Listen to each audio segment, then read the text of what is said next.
O domingo ese de Chantada empatou a 2 tantos no campo do Ribeira nun partido non exento de polémica e no que os chantadinos chegaron a ir gañando 2-0.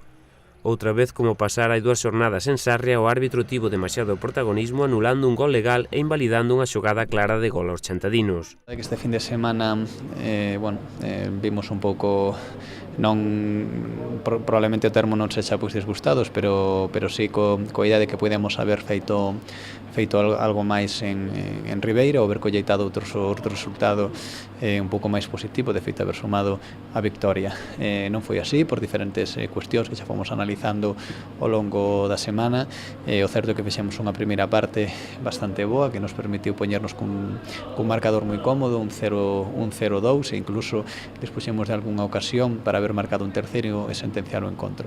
Iso non sucedeu e logo de dar comezo a segunda parte, durante 15, 20 minutos temos un pouquiño a merced dese Ribeira, en parte por despistes e desaxustes nosos, e noutros casos, guiado por unha serie de factores externos, cal non merece a pena xa comentar, non? O certo é que o Ribeira conseguiu nos empatar e a partir de aí o dominio foi alterno para ambos dous equipos, e o certo é que pudemos habernos levado os 3 puntos, como tamén pudemos haber perdido, non? Entón, probablemente considero que, independentemente de todo o que aconteceu, que o resultado foi máis ou menos xusto porque houve unha parte para cada equipo, non? O certo é que nós, no noso caso, as cousas se nos puxeron demasiado ben e deixamos pois que nos remontase. Unha pena, porque houberan sido 3 puntos importantes ante un rival en un campo no que probablemente non moitos equipos vayan a colleitar resultados positivos, non?